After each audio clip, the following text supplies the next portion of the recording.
Morning students, आज हम अध्याय 2 का रिवीजन शुरू कर रहे हैं और अध्याय 2 में जो सेकंड पार्ट है यानी धारिता, उसके बारे में हम इसमें अध्ययन करेंगे।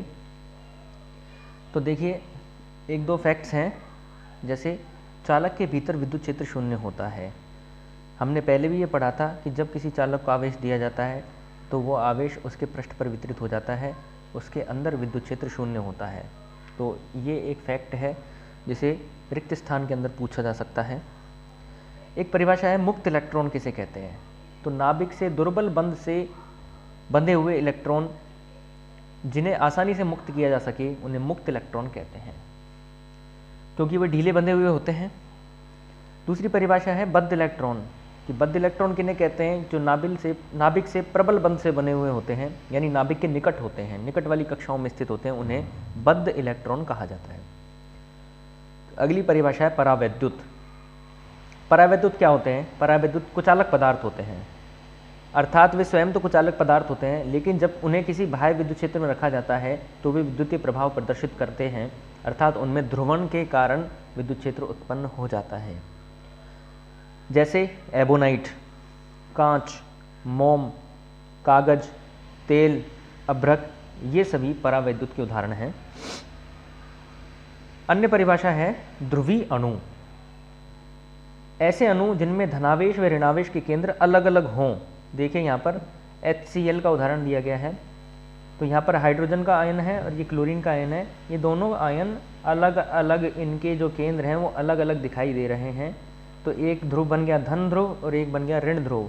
तो इस तरह से ये ध्रुवीय अणु कहलाते हैं। उदाहरण है HCl H2O। तो ये भी पूछा जा सकता है।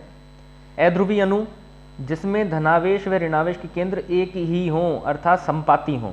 क्या हों?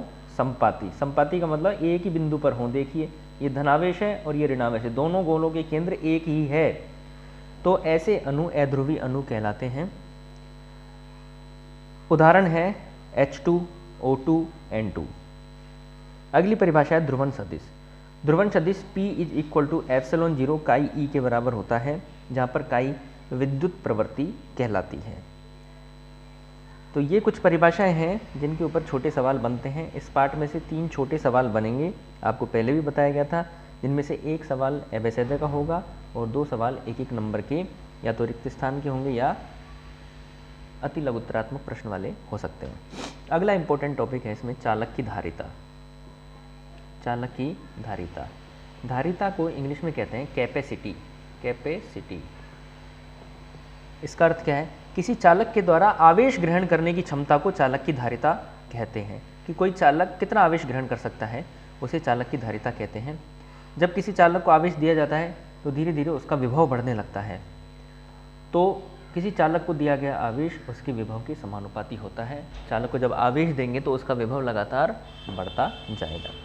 तो यहाँ पर इस समानुपाती का जब चिन्ह हटाएंगे तो Q = CV। C बड़ा, यहाँ पर C बड़ा, जिसे C, यहाँ पर ये C कूलाम नियतांक नहीं है, ना ही ये कूलाम है, ये C है यहाँ पर धारिता यानी कैपेसिटी, और C = Q/V। यहाँ पर C धारिता है, धारिता है। तो हम यहाँ पर देखें धारिता किस तरह से बढ़ाई जा सकती है। या तो आवेश का मान बढ़ाएं तो धारिता बढ़ सकती है, या विभव का मान कम करें तो धारिता बढ़ सकती है। तो हम यदि हम आवेश का मान बढ़ाकर धारिता बढ़ाते हैं तो ये थोड़ा सा टिपिकल होता है, इसलिए हम विभव का मान कम करके धारिता का मान बढ़ा सकते हैं। ये थोड़ा आसान पड़ता है और इसी के सिद्धांत पर आधारित होता है समांतर प्लेट संधारित्र, जिसमें हम प्लेटों का क्षेत्रफल बढ़ाए बिना हम विभव को कम करके धारिता का मान बढ़ाते हैं। तो यहाँ से हम देख रहे हैं कि C = Q/V या Q = CV। ये सूत्र आपको याद होना चाहिए, Q = CV। तो बहुत ही इंपॉर्टेंट सूत्र है, इसका बार बार हम उपयोग करेंगे और इस पर छोटा सवाल बनता है। यहाँ पर C धारिता है और धारिता का मात्रक फैरड होता है। धारिता का मात्रक ध्यान रखें, फैरड, फैरड, FARAD। ध्यान रखें ये फैरड है, फैराडे नहीं है, फैराडे नहीं है। फैराडे आवेश का मात्रक है। हमने पढ़ा था 1 फैराडे 96,500 कूलाम के बराबर होता है, आवेश का सबसे बड़ा मात्रक होता है। तो ध्यान रखें, धारिता का मात्रक फैरड है, फैराडे नहीं है। इसलिए वो कंफ्यूज करने के लिए आपको फैरड और फैराडे दोनों देगा, तो हमें कंफ्यूज नहीं होना है, धारिता का मात्रक फैरड लिखना है। और फैरड को हम कैपिटल F से लिखते हैं, ठीक है। अब ये जो फैरड है ये धारिता की बहुत बड़ी इकाई होती है, इसकी अन्य छोटी इकाइयाँ भी होती हैं।